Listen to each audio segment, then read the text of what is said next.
Hello dear friends, नमस्कार। Yaduvanshi study point 2.0 में आपका स्वागत है। आज हम क्लास 10th एनसीईआरटी मैथमेटिक्स 2023-24 के लिए चैप्टर 5 समांतर सीढ़ी अर्थमेटिक प्रोग्रेशंस के एक्सरसाइज 5.1 के क्वेश्चन संख्या चौथे के 11वें से लेकर के 15 तक सवाल 5 करेंगे।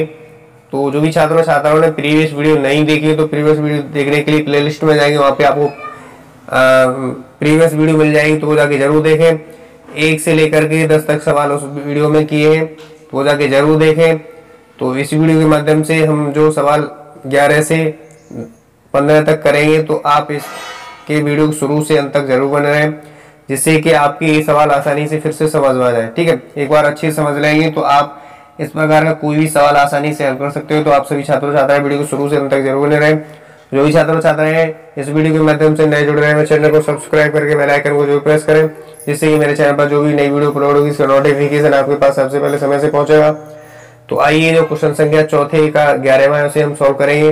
कह रहा है कि निम्नलिखित श्रेणियों में से कौन कौन श्रेणी समांतर श्रेणी है। यदि कोई समांतर श्रेणी है तो इसका सार्वमांतर ज्ञात कीजिए तथा इनके 3 पद और लिखिए। क्या करना है, यहाँ पे हमें 4 पद दिए हैं और 3 पद और लिखने हैं। अगर समांतर श्रेणी होगी, चेक करना है समांतर श्रेणी होती है तो हमें सार्वमांतर भी लिखना है और अन्य इसके 3 पद भी लिखने हैं। तो आइए हम यहाँ पे सॉल्व करेंगे। 11वां है उसको यहाँ पे कर लेंगे सॉल्व। ठीक है, तो जो 11वां क्वेश्चन है हमें दिया है, श्रेणी दी है a, A² A3, A4 ... ऐसे ही श्रेणी चलती गई है। ठीक है, और इसके यहाँ पे 4 पद दिए हैं और 3 पद और ज्ञात करने कब, जब हमारी समांतर श्रेणी मतलब समांतर श्रेणी होती है तब करना है। ठीक, तो यहां से A1 यानी प्रथम पद दिया है A, A2 यानी दूसरा पद दिया है A², A3 तृतीय पद दिया है A⁴, A4 यानी चतुर्थ पद दिया है A⁴। ठीक है, यहाँ 4 पद दिए, हमें क्या निकालना है, सार्वंतर से चेक करना है। अगर सार्वंतर में हमारा जो अंतर है वो एक समान आए। ठीक है, जैसे कि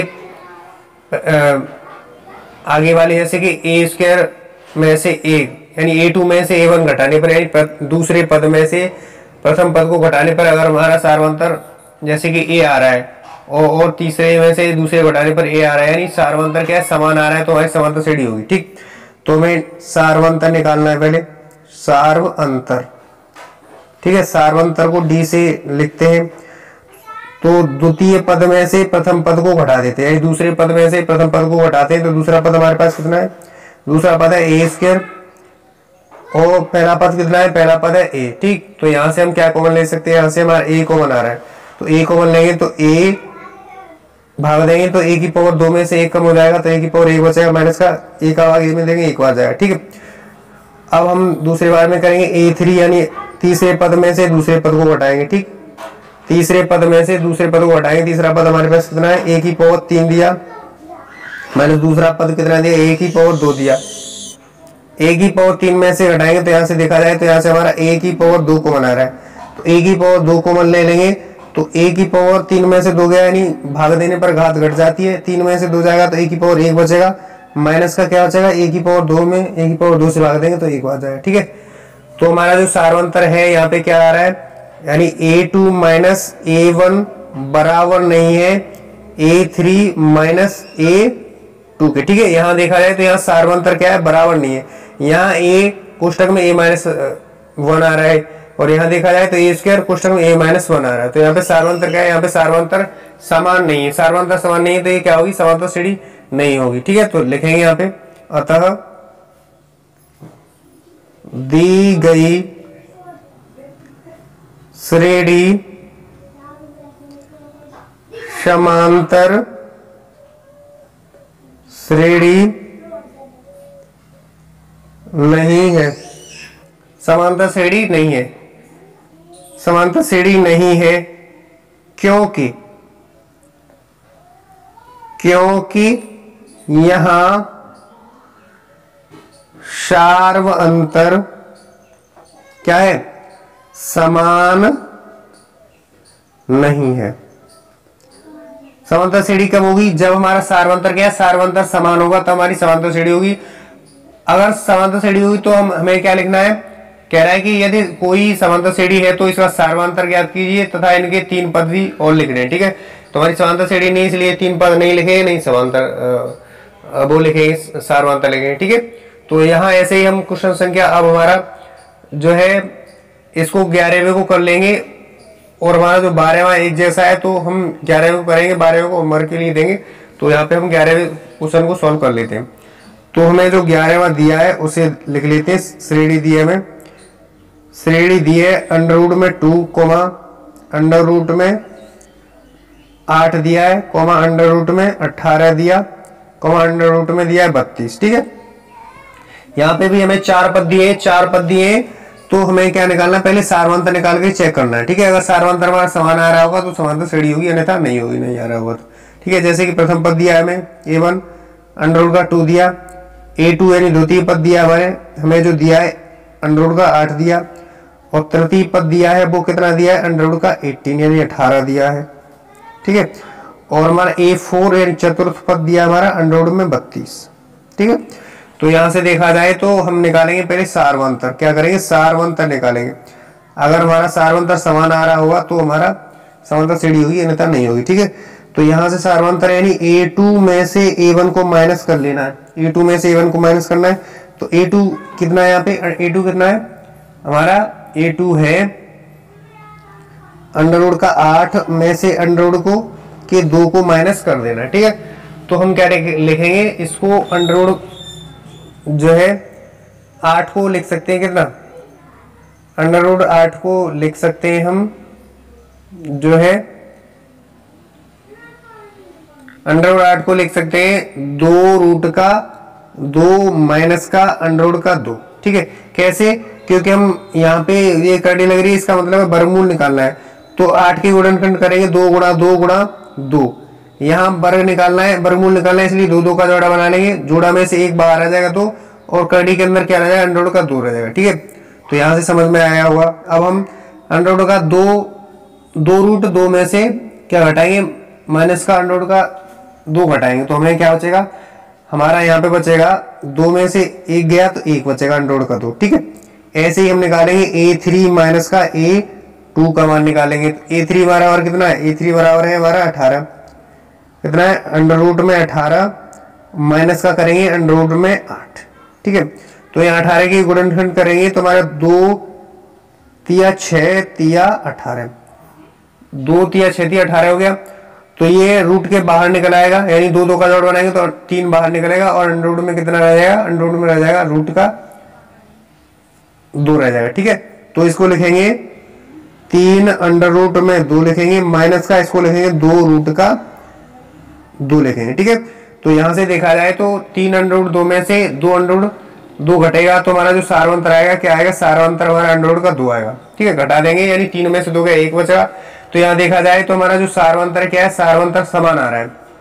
यानी कहने का मतलब ये है कि a2 माइनस a1 बराबर है a3 माइनस a2 के। ठीक है, यहाँ सारवंतर क्या है, यहाँ पे सारवंतर हमारा बराबर है। ठीक है, जब बराबर है सारवंतर बराबर है तो क्या होगी, ये समांतर श्रेणी होगी। तो लिखेंगे अतः दी गई श्रेणी समांतर श्रेणी है, समांतर श्रेणी होगी दी गई श्रेणी, क्योंकि कार्ड भी लिखना है, क्योंकि यहां सारवंतर क्या है, सारवंतर समान है। यहां हमें श्रेणी चेक करने के लिए क्या करना होता है, श्रेणी चेक करने के लिए हमें सारवंतर निकालना होता है। यानी 2 बार सारवंतर निकालेंगे, यानी a2 में से यानी द्वितीय पद में से प्रथम पद को माइनस करके निकालेंगे। अगर हमारा जैसे अंडर रूट 2 आया था, वैसे ही हम तीसरे में से दूसरे पद को माइनस करेंगे, वैसे ही हमारा अंडर रूट का 2 आया। यानी यहाँ पे देखा जाए तो सारवंतर क्या है, समान है। सारवंतर समान होगा तो समांतर श्रेणी होगी। अगर सारवंतर समान नहीं आ रहा है, जैसे अंडर रूट का 2 आ रहा है, यहाँ पे अंडर रूट का 3 आया, तो ये सारवंतर समान नहीं होता, तो हमारी समांतर श्रेणी नहीं होती। ठीक है, अगर हमारी समांतर श्रेणी होगी तो हमें लिखना है क्या, सारवंतर भी लिखना है, और हमें क्या लिखने, 3 पद भी लिखने अन्य। ठीक है, तो सारवंतर डी बराबर कितना है, अंडर रूट का 2 आया। ठीक, अब हमें समांतर श्रेणी के प्रथम 3 पद लिखने हैं, तो लिखेंगे समांतर श्रेणी के प्रथम 3 पद। 3 पद लिखने के लिए यानी हमें 4 पद तो दिए हैं, यानी 4 पद तक दिए, हमें 7 पद लिखने यानी 3 पद और लिखने, तो हमें A5 यानी 5वां पद लिखना है। 4 पद दिए, 5वां पद लिखना है यानी A5 लिखना है। तो हम क्या करेंगे, A1 प्लस का 4D करेंगे। ठीक, तो A1 का मान कितना है, A1 का मान है हमारा अंडर का 2 प्लस का 4 गुणे का D। सार्वंतर कितना आया, सार्वंतर आया हमारे पास कितना, अंडर का 2 आया, अंडर का 2 आया। ठीक है, तो यहां से देखा जाए तो जो है यहां से कितना आएगा हमारा, तो आएगा हमारा कितना,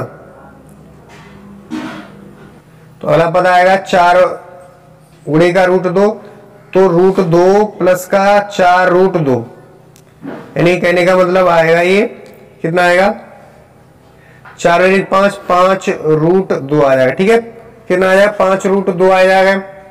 इसका मतलब ये है कि ये 5 5 का जोड़ा में से बाहर निकला है। ठीक है, 5 5 के जोड़े में से बाहर निकला है, तो अंडर रूट में लिख सकते हैं इसे 5 गुणे का 5 गुणे का 2 लिख सकते हैं। ठीक है, तो 5 में 10, 10 पर 50, अंडर रूट में 50 लिख सकते हैं इसे। तो अगला पद क्या होगा, अंडर रूट में 50 होगा। जैसे कि हमारा यहाँ देखा जाए तो यहाँ चौथा पद कितना था, चौथा पद था हमारा अंडर रूट में 32 था। ठीक है, तो हमारा 5वां पद कितना होगा, अंडर रूट में 50 होगा। ऐसे ही हम 6वां पद निकालेंगे यानी A6 निकालेंगे। A6 निकालने के लिए A1 प्लस का 5 गुणे का D करेंगे। ठीक है, 5 गुणे का D करेंगे, तो A1 का मान अंडर रूट का 2 है, प्लस का 5 गुणे का D का मान कितना है, अंडर रूट में 2 है। ठीक है, तो यहाँ देखा जाए तो 5 और 1 6, तो 6 अंडर रूट में 2 हो जाएगा। 6 अंडर रूट में 2 का मतलब होता है ये जोड़े से बाहर निकलेगा, तो अंडर रूट में लेके जाएंगे तो हमारा कितना होगा, 6 गुणे √2, यानी 6 गुणे 2 लिखेंगे, 6 36, 36 दूने 72। तो अगला पद कितना आएगा, अंडर रूट में 72 आएगा, 6वां पद। ठीक है, ऐसे ही हम निकाल लेंगे, यहाँ पे जो है हम निकाल लेंगे, यहाँ निकाल लेते। ठीक है, हमारे पास थोड़ा जगह कम है, तो यहाँ पे निकाल लेंगे यानी A7 निकालेंगे, 7वां पद। 3 पद निकालेंगे तो 7वां पद निकालेंगे, तो A1 प्लस का हो जाएगा 6D। तो A1 का मान अंडर रूट का कितना, 2 प्लस 6 गुणे का D का मान, यानी सार्वंतर कितना है हमारे पास, सार्वंतर आ रहा है अंडर रूट का 2। ठीक है, तो अंडर रूट का 2 लिखेंगे, तो 6 1 7, 7 अंडर रूट का 2 जाएगा, तो 7 का वर्ग 49 होता है, और 49 दूनी करेंगे तो गुणा कर लेंगे, तो हमारा जो अगला पद आएगा वो आ जाएगा। ठीक है, तो यहाँ से आप 7वां पद निकाल लेना, आसानी से निकाल सकते हो। ठीक है, तो मुझे आशा है कि आपके क्वेश्चन अच्छे से समझ में आ गए हो। ठीक, तो हमारा अब करेंगे इसमें से, यानी हमने किया पहला यानी 11वां किया और 12वां किया, 13वें को होमवर्क के लिए दिया, यहाँ से एक सॉल्व करेंगे, यानी 14वें को होमवर्क के लिए देते हैं, और 15वां यहाँ पे सॉल्व, 15वां यहाँ पे सॉल्व करेंगे इसे। 15वां दिया है हमें, श्रेणी दी है A², 5 का वर्ग, 1 का वर्ग, 5 का वर्ग और 7 का वर्ग, 73 दिया है। कितना दिया है, 73 दिया है। तो हम यहाँ से ऐसे ही चेक करेंगे समांतर श्रेणी है या नहीं। तो A1 दिया है हमें A² और A2 यानी द्वितीय पद दिया है 5 का वर्ग दिया, तृतीय पद दिया है 7 का वर्ग दिया, और जो चतुर्थ पद दिया है यानी चौथा पद दिया है 73। चौथा पद कितना दिया है, 73 दिया है। तो हमें चेक करना है सार्वंतर निकाल करके। ठीक है, तो हम यहाँ से आसानी से सार्वंतर निकाल सकते हैं। तो यहाँ से देखेंगे तो हमारा वैसे लिख सकते हैं इसे, तो यानी इसको लिखेंगे तो A1 बराबर लिखेंगे 1 का वर्ग 1 हो जाएगा। ठीक है, और 5 का वर्ग A2 बराबर 25 हो जाएगा। ठीक है, इस संख्या में लिख लेंगे इसे। ठीक है, तो A3 यानी तृतीय पद हो जाएगा, 7 का वर्ग करेंगे तो 7 7 49 होता है, और A4 यानी चौथा पद है 73 दिया। ठीक, अब हम यहाँ से सार्वंतर निकालेंगे। सार्वंतर निकाल करके अगर हमारा समान सार्वंतर आ रहा होगा तो हमारी समांतर श्रेणी होगी, अगर नहीं आ रहा होगा तो हमारी समांतर श्रेणी नहीं होगी। सार्वंतर निकालने के लिए द्वितीय पद में से प्रथम पद को माइनस करते हैं, यानी A2 माइनस का A1 करेंगे। तो A2 का मान कितना है, A2 का मान 25 है, और A1 का मान कितना है, A1 का मान है हमें दिया 1। ठीक है, तो 25 में से 1 या 24 बचेगा। ऐसे ही हम A3 में से A2 माइनस कर देंगे, तो A3 हमारे पास कितना है, A3 का मान है 49 दिया, 49 दिया है। और हमारा A2 का मान कितना दिया, A2 का मान दिया यहाँ पे देखा जाए तो 25 दिया। माइनस कर लेंगे, 9 में से 5 गया 4 बचा, 9 में से 5 गया 4 बचा, और 4 में से 2 गया 2 बचा। ठीक है, तो यहाँ देखा जाए तो यहाँ हमारा सार्वंतर क्या है, सार्वंतर हमारा समान आ रहा है। ठीक है, यहाँ लिखेंगे A2 माइनस A1 बराबर है A3 माइनस A2 के। ठीक है, तो अगर हमारा सार्वंतर क्या समान है तो क्या होगी, समांतर श्रेणी होगी। ठीक है, अतः दी गई श्रेणी समांतर श्रेणी है क्योंकि यहां सार्वंतर समान है। यानी सार्वंतर समान है, ऐसे भी लिख सकते हैं इसे, क्योंकि पदों का अंतर सार्वंतर नियत है। यानी नियत संख्या का मतलब जैसे कि यहाँ 24 आ रहा है, तो दूसरे बार घटाने पर A3 में से A2 घटाने पर हमारा 24 आ रहा है, A1 में से A2 घटाने पर, सॉरी A2 में से A1 को घटाने पर 24 आ रहा है, और A3 में से A2 को घटाने पर हमारा 24 आ रहा है। कहने का मतलब ये है कि सार्वंतर हमारा समान होना चाहिए। समांतर श्रेणी के लिए क्या होना चाहिए, सार्वंतर हमारा समान होना चाहिए। अगर सार्वंतर हमारा समान होगा तो हमारी समांतर श्रेणी होगी। अगर हमारा सार्वंतर अलग अलग आ रहा होगा, जैसे कि यहाँ 24 है, यहाँ 26 आ रहा होगा, या 25 आ रहा होता, तो हमारा जो सार्वंतर है समान नहीं होता। इसलिए समान नहीं होता तो हमारी समांतर श्रेणी नहीं होती।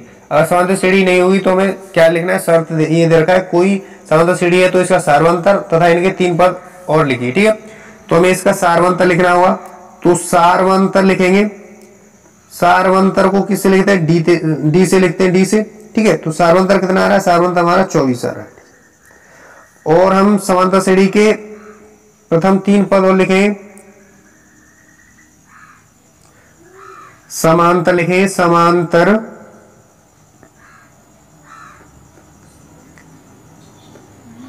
श्रेणी के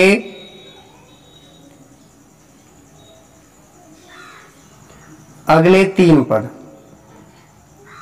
अगले 3 पद, हमें 4 पद दिए, तो हमें A5 यानी 5वां पद निकालना है। तो 5वें पद के लिए क्या लिखेंगे, A1 यानी प्रथम पद में जोड़ रहे हैं 4 गुणा D, यानी 4, चौथा पद यानी 4 गुणा D करेंगे, यानी सार्वंतर करेंगे। ठीक है, प्रथम पद हमारे पास कितना दे रखा है, प्रथम पद है हमारे पास 1 का वर्ग यानी 1 दे रखा है, प्लस 4 गुणा D, सार्वंतर कितना है 24 आया। तो हमारा 24 चौके होता है 96, यानी 1 प्लस का 96, 24 चौके 96, तो अगला पद क्या होगा 97 97 होगा। ठीक है, 5वां पद 97, ऐसे 6वां पद निकालना है। तो 6वां पद के लिए क्या करेंगे, हम A1 प्लस का 5 गुणे का D यानी 5D करेंगे। तो A1 का मान कितना है, A1 का मान 1 है, प्लस 5 गुणे D का मान यानी सार्वंतर कितना है 24। तो यहाँ पे देखा जाए तो 24 पंजे 120 होता है, गुणा भी कर सकते हैं। 1 प्लस का 4 पन्ना 20 का 0 हासिल लगा 2 4 यानी 5 चौके 20 हासिल लगा 2, और 5 दूनी 10 और 2 12 120। तो आगे जोड़ देंगे 1 को तो 121 आ जाएगा। ठीक है, 5वां पद हमारे पास 97, 6वां पद आया 121, और ऐसे ही 7वां पद निकालेंगे तो हमें A1 प्लस का 6D करना पड़ेगा। A1 का मान हमारे पास दिया हमें 1 दिया, प्लस 6 गुणा D यानी सार्वंतर दिया 24, तो गुणा कर लेंगे, इसे गुणा करेंगे 1 प्लस का 6 चौकी 24 का 4 हासिल लगा 2, 6 दूनी 12 और 2 14। ठीक है, 12 और 2 14 होता है। तो हम जोड़ लेंगे 1 को, तो कितना हो जाएगा 145 हो जाएगा। तो हमने अगले 3 पद ज्ञात कर लिए। हमारा जो 5वां पद आया 97 आया, 6वां पद आया हमारे पास 21 आया 121, और हमारा 7वां पद कितना आया 145 आया। तो मुझे आशा है कि ये क्वेश्चन आपके अच्छे समझ में आ गए होंगे। आज की क्लास में हमने जो है 11 से लेकर के 15 तक सवाल किए हैं। इसमें हमने पहला यानी इसका मतलब ये 11वां किया, 11वें के बाद हमने जो किया है 12वां किया है, और 13वें के लिए होमवर्क दिया, और 14वें को होमवर्क दिया, और 15वां सवाल किया है। यहाँ पे हमने आज की क्लास में 3 क्वेश्चनों को सॉल्व किया है। तो मुझे आशा है कि क्वेश्चन आपके अच्छे समझ में आ गए होंगे। तो इससे पहले वाली वीडियो में मैंने क्वेश्चन संख्या 4 के पहले से लेकर के 10 सवाल तक किए, तो वो नहीं देखे हों जो भी छात्र छात्रा इस वीडियो के माध्यम से, जुड़े हैं और नहीं देखे तो वो जाके जरूर देखें, जिससे कि आपकी अच्छी से समझ में आ जाएंगे। यहाँ क्या है, यहाँ चेक करना है सारवांतर निकाल करके हमें क्या करना है, सारवांतर निकाल कर हमें चेक करना है समांतर श्रेणी है या नहीं। अगर हमारा सारवांतर जो है समान आ रहा होगा तो हमारी समांतर श्रेणी होगी। अगर सारवांतर अलग अलग आ रहा होगा डिफरेंट, यानी जैसे कि 5 आ रहा है सारवांतर, A2 में से A1 को घटाने पर हमारा 5 आ रहा है, जैसे A3 में से A2 को घटाने पर हमारा 6 आ रहा है, तो हमारा सारवांतर क्या समान नहीं आ रहा है, तो हमारी समांतर श्रेणी नहीं होगी। समांतर श्रेणी कब होगी, हमारा सारवांतर समान आ रहा होगा। तो हमारे कह रहा है कि यदि कोई समांतर श्रेणी है, समांतर श्रेणी होगी तो सारवांतर भी लिखना है और हमें 3 पद भी और लिखने हैं। ठीक है, तो हमने यहाँ से क्वेश्चनों को सॉल्व किया। मुझे आशा अच्छे समझ में आए होंगे। अगर अच्छे समझ में आए तो वीडियो को लाइक करके, चैनल बने हो तो चैनल को सब्सक्राइब करके बेल आइकन को जरूर प्रेस करें, जैसे कि मेरे चैनल पर जो भी नई वीडियो अपलोड होगी उसका नोटिफिकेशन आपके पास सबसे पहले समय से पहुंचेगा। तो हम ऐसे ही निरंतर आपके पास वीडियो डालते रहेंगे चैनल पर। तो आप ज्यादा से ज्यादा चैनल को सपोर्ट करें, सपोर्ट करेंगे तो मोटिवेशन मिलेगा, जिससे कि मोटिवेशन मिलेगा तो अच्छी से अच्छी वीडियो लाने की कोशिश करूंगा। तो आज के लिए बस इतना ही, नेक्स्ट क्लास में मिलते हैं। एक्सरसाइज जो हमारी 5.1 है यही खत्म होती है, अब एक्सरसाइज 5.2 के साथ, तब तक के लिए वीडियो देखने के लिए थैंक यू सो मच। मिलते हैं नेक्स्ट क्लास में।